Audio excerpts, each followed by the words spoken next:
Bonjour à toutes et à tous bienvenue à notre nouveau balado MTL Connect 2025. J'ai le plaisir d'accueillir avec moi Valérie Faube, directrice du développement commercial chez Biodiversité. Valérie, merci d'être avec nous. Avec plaisir, merci à vous pour l'invitation. Valérie, pour commencer, dites-moi, qui est Valérie Faube et quelle est la mission de Biodiversité? Alors, moi je suis en charge effectivement depuis plus de 8 ans pour le développement des projets pour Biodiversity, principalement en France, mais aussi à l'international.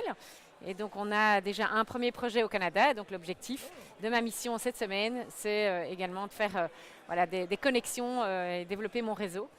Et la mission de Biodiversity, en fait, on a été créé donc il y a maintenant 13 ans avec la conviction que l'on peut créer de la valeur en régénérant la biodiversité et en réduisant la pollution.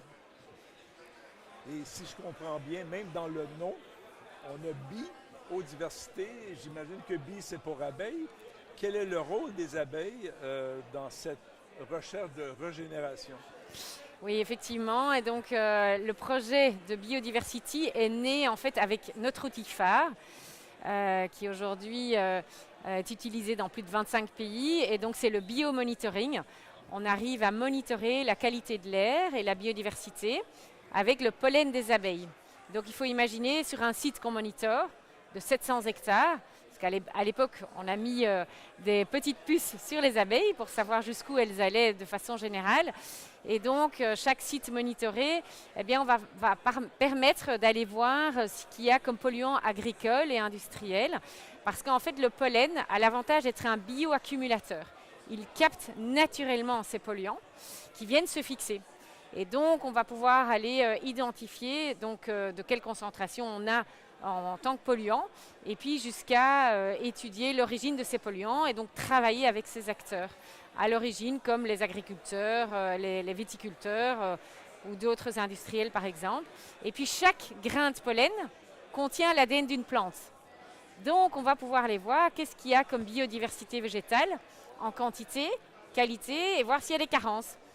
Et comme vous le savez certainement, en fait, la biodiversité végétale est le début de la chaîne trophique. Ça veut dire que s'il n'y a pas une bonne biodiversité végétale, il n'y aura pas les insectes, il n'y aura pas les oiseaux et il n'y aura pas la faune après qui va suivre. Wow. Mais je suis curieux d'un truc que vous avez mentionné. Vous avez mesuré la distance que les abeilles voyagent.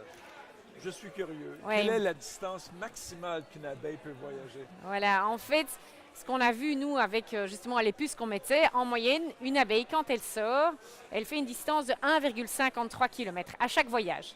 Wow. Donc c'est déjà énorme. C'est énorme. Mais en cas de carence, elles peuvent aller plus loin. Donc c'est pour ça qu'aujourd'hui, souvent, les apiculteurs disent qu'elles vont jusqu'à 3 km. Wow. Voilà. C'est beaucoup. Écoutez, je me demande, quels sont les grands défis ou tendances que vous observez justement chez les entreprises lorsque vous leur parlez de biodiversité ou de pollution ou de régénération? Oui, les grands défis, les enjeux des entreprises et des acteurs, des collectivités aussi, c'est finalement d'aller identifier déjà quels sont leurs impacts, mais aussi leurs dépendances, parce qu'on sait aujourd'hui qu'il y a énormément d'activités qui, soit elles en dépendent déjà de la biodiversité, soit elles savent que finalement, avec ce changement climatique et la biodiversité qui est en perte, eh bien, leurs activités sont quand même en danger.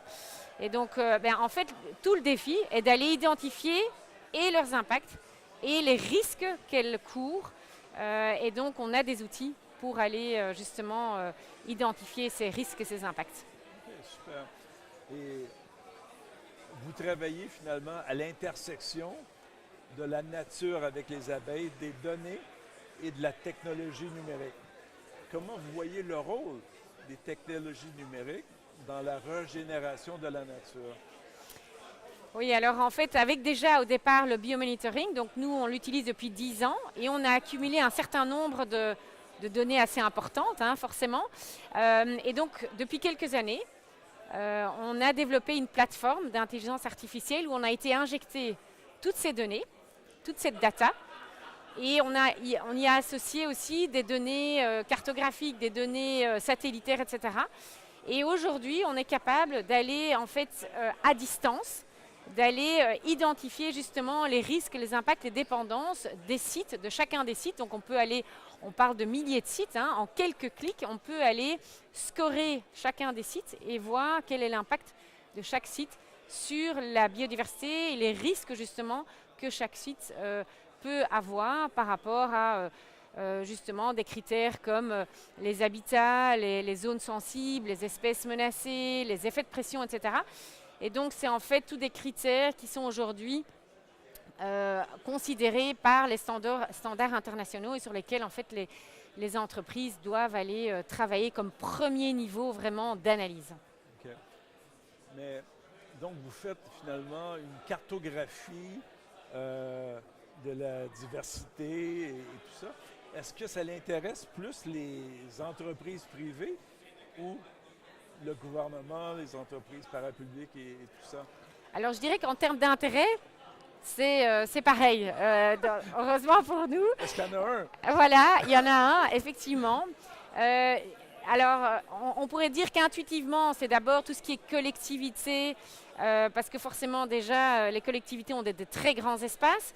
Où avec les abeilles, c'est beaucoup plus facile d'intervenir et d'aller monitorer pour après agir, évidemment. Mais dans la réalité des choses, on arrive plus facilement à mener des projets au départ avec les entreprises parce que c'est des sites délimités.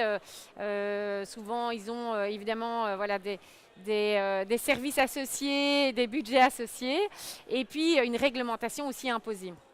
Mais donc, très souvent, les projets vont démarrer avec les entreprises privées, mais ont le souhait de partager ces données avec la collectivité. Et finalement, ça devient... En fait, le site devient une station de veille environnementale et puis avec des données qui sont partagées. Et donc, la collectivité, très souvent, veut s'en saisir après pour aller sensibiliser les agriculteurs, sensibiliser les autres acteurs du territoire, voire même les citoyens, puisqu'on a des projets aussi qui incluent des citoyens qui vont à leur tour planter. Et ce sont des graines en fait, qui sont conçues sur base des résultats en biodiversité et des carences qu'on a pu voir avec le biomonitoring. Ça m'amène à ma prochaine question. Donc, vous parlez que d'ensemencement, mais est-ce que c'est la solution principale après l'observation des données? Ou quel type de solution qu'on peut appliquer une fois qu'on a les résultats de votre cartographie finalement de biodiversité? Oui, c'est ça. En fait, voilà, pour revenir sur nos différents outils, en fait, le premier niveau, c'est vraiment à distance, quand on a plusieurs sites, aller évaluer l'impact de mes sites sur la biodiversité. Et ensuite, ça va permettre de prioriser les sites sur lesquels il faut travailler. Et là, éventuellement, mettre des monitorings. Je vous ai parlé du biomonitoring avec les abeilles domestiques, mais on fait la même chose avec les abeilles sauvages. Et une fois qu'on a en fait ces données, parce que finalement, quand on n'a pas les données de terrain, on ne sait pas forcément quelles sont les bonnes décisions à prendre. Donc, par rapport à la biodiversité, finalement, qu'est-ce qu'il faut planter? À quel moment précis par rapport aux carences? Ou est-ce que je dois adapter ma gestion écologique? Et donc, une fois qu'on a ces données, effectivement, c'est un peu les deux directions par rapport à la biodiversité qu'on peut prendre. C'est j'adapte mon plan d'action par rapport à la gestion écologique, ou bien est-ce que je dois planter effectivement alors des plantes bien précises par rapport aux carences qu'on a détectées. Est-ce que je pourrais dire que vous êtes une diététicienne de la nature? Oui, c'est un petit peu ça, on va dire, parce qu'effectivement, on a, quand on parle d'analyse de la biodiversité et de la pollution, en fait, on a différentes périodes qu'on va analyser. Donc, ça permet du coup d'être plus précis au niveau du diagnostic et puis des recommandations pour mettre en place les actions. Super. Pour le grand public intéressé, quelles sont 2 à 3 actions simples à faire pour vous aider à régénérer et à garder cette biodiversité?